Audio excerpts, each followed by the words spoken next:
Okay, everybody out there on the Subaru Off-Road Australia page, this is actually just one of those videos that you probably knew was coming, or at least you wished it would come your way yet. It's not only, I guess, photographs just showing you what we have set up our Subarus like for the garage, what we've worked on in the garage perhaps to actually modify it for, or add something to, not really a modification, but do something to make it more practical for camping. And this is actually, though, a video not so much about doing the preparation and how to do it. It's just how I've set mine up in this instance, and how I actually can use it whilst camping. This is just my example. Yours is going to be different. Everybody's I've seen before has been different. This is just how I do it now, because of course I'm camping outside now, or right now on the east coast of New South Wales.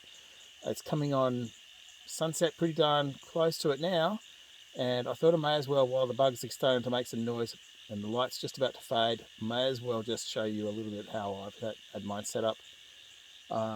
Obviously you can see I just use one of these blow mold tables. I'm in a little fold up chair. That's easy, nice and compact. Butane cookers are great, obviously, for us to just pull out of the car and just take it out of the box, and we can use the box as a wind break around it if we really want to, if it's a windy day. Where I am right now, I've got a lot of tree cover all around me, and I've got a little box here that I have on top of my other shelving in my back of the car. So here's how it basically runs. False floor. Underneath that, spare tyre is gone. It's up on the roof, like many of us do. Yeah, up there, of course, I've got the Max Tracks. And if I want, I've got a little canvas bag there for, or back home, of course, in the shed, to throw some other camping gear if I'm going to camp for 2 or 3 people. But really, this is just for me. My awning, of course, I've got down the side here. I've got a light that's actually on a switch for the driver's position. I've got another light in the same position on the other side of the roof, and I can just do a switch toggle for the two of them. Once my parkers are on, I can switch between those two. So that's just handy for me to find a place where my kids are staying overnight, or maybe just doing a drop off of some equipment, whatever it might be. But at night, even for camping, that's really, really useful. I can have one on at a time, or put them both on. Inside, of course, the zippered section here, you might be able to see it. Until I get that undone, you won't be able to see it, but I've got an RGB strip right across the awning there in the aluminium channel, and I've got a remote control for that in the car. I just grab that when I need it. It's got a constant 12-volt source on a fuse, of course, as you absolutely should. Wiring for that, maybe I should show that too. Wiring is just going up the A pillar, right up into there, comes across, and what's practical? Trailer wiring setup, guys. It's a 5-channel, 10 amp each circuit. Why not use it? Just run it up there, and then you can do, well, so I've done 2 lines of lights. It gives me 3 other channels to do whatever the heck I like with it in the future. One of those was used, of course, for the awning. So I'm down to 2 more channels I can use.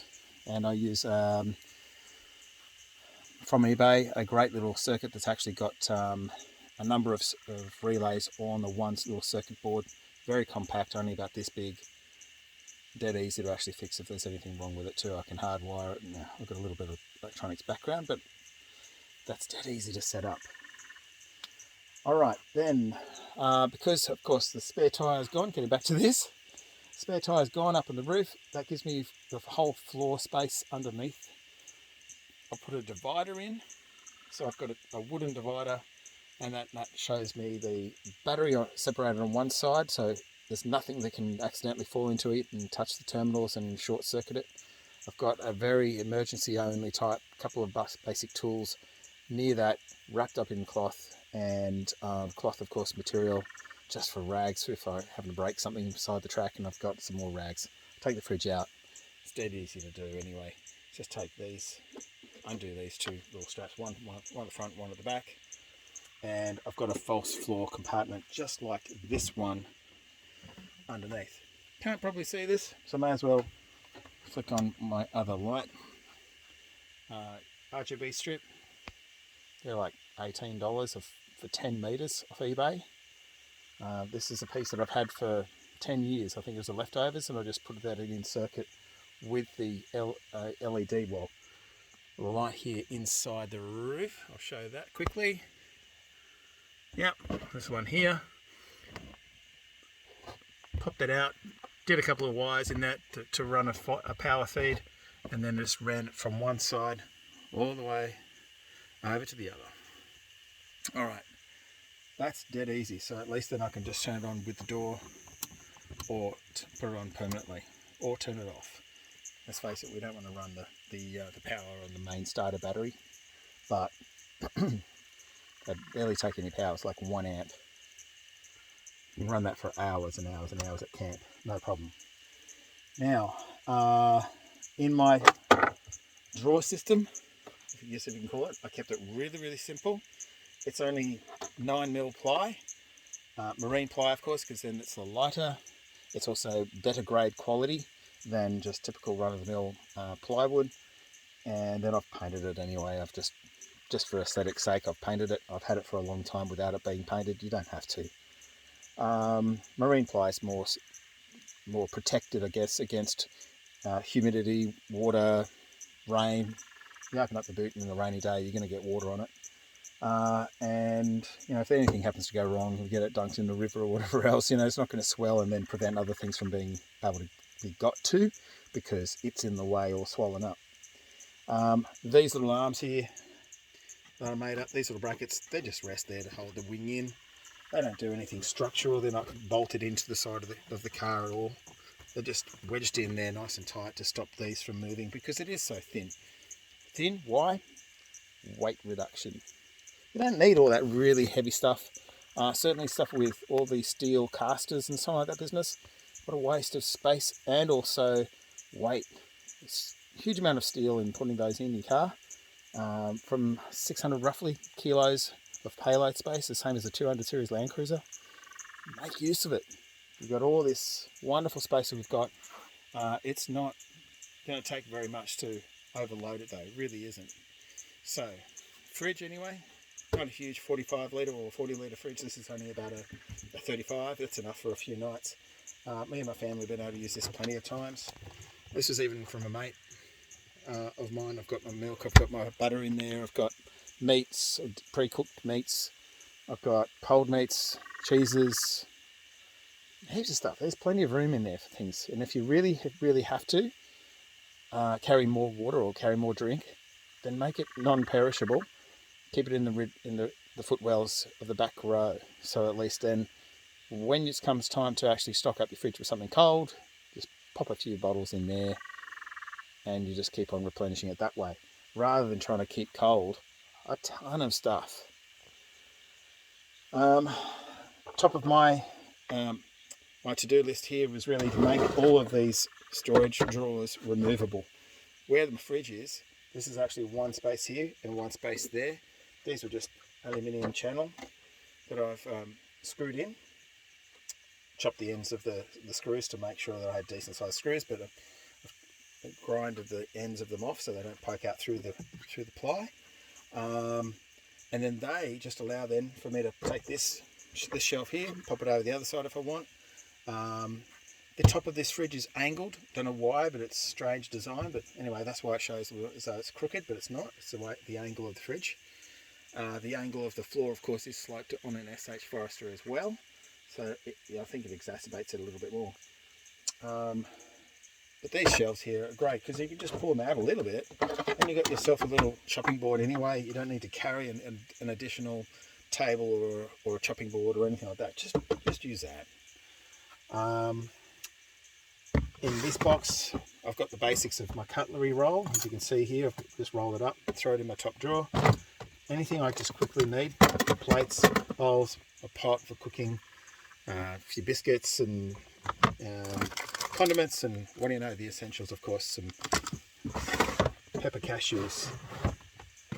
And the next box down, I've got my most important things like bug off type sprays, sunscreen, mugs, even stuff for the windscreen. I've got a couple of rags, just forgetting about, if I, Subaru life, you're going to have something leak, right? You're going to have to top it up, or you've got to clean your hands up. I've got my bog roll, of course, and some soap to wash myself up with. There's those essentials in there. A torch, even a head torch, something around camp. And then this box here that I've got on my table, it just live there. Plenty of space. Yes, I could put another shelf in there. Yes, I could get another size dedicated box for that. And I do at home. Just for this trip, it's just me. Didn't need to worry about extra stuff. I'm making it particularly fancy with my setup. Down the side of each, of course, I made sure that there was wing space, because these pockets down the side of the storage space really should be used. I've got extra oils, something to wipe down the windscreen with. I've got, for now COVID safe, I've got some Glen 20 with me, and I've got hand sanitizer up the front. I've got my snatch straps in there as well. My first aid kit. I don't know if you can see that now. Yeah, so I've got my first aid kit, and I've got my snatch straps and things like that. The extra bits and pieces in there. Well, this weekend I happened to be actually towing a caravan down for somebody, so I had a leveling tool and some wheel chocks and things like that as well. On the other side, I've got my jumper cables, which typically would live under the floor, but I've just had it out because I've had a need to use it recently. Got my togs, my towing mirrors, tissues, my bag of rubbish, and I've even got my thermos, my hot water thermos there. And most importantly folks, I've got my bag of, yes, tyre deflators and my tyre gauge, which then leads me to the next spot down underneath. This is where I keep my cooker. You could even, I've measured it so it'd actually go in there if I really needed it to. Just wedges in beautifully if I really want it to. Spare bottle of gas, and underneath there is actually a full space right through to the other end. For this trip and for most of the time, I've actually got my air hose with gauge on it, trigger ready to go. I've got a switch, and my air compressor is actually mounted under the floor on that side. So I've got that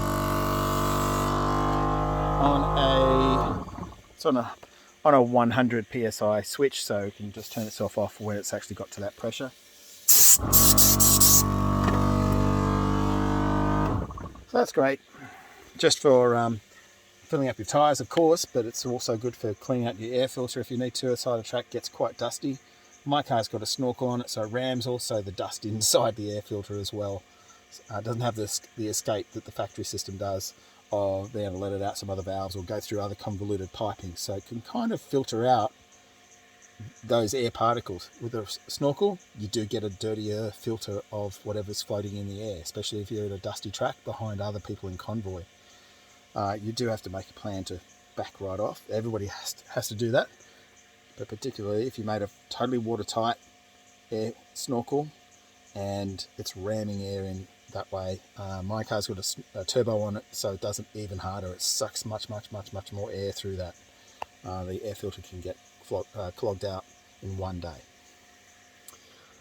That's about it really for the back of the car. Just so that you saw that. You can see that in there. That's my spot where I have all my switches for just a typical 12 volt outlet there in the back of the SH, and I've just put a switch in there and that blank that was there already for the compressor. I've just got that hose coiled up under the floor, under that bottom shelf, ready for all the time. Normally if I'm not using this system and I pull my shelves out, which is just 10 bolts, to make it simple to remove as well.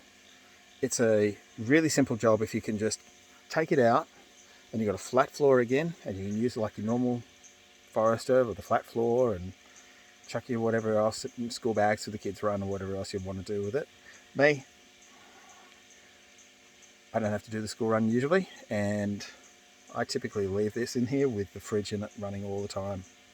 Well, Not running all the time, but you know what I mean. It's powered up, ready to go anytime.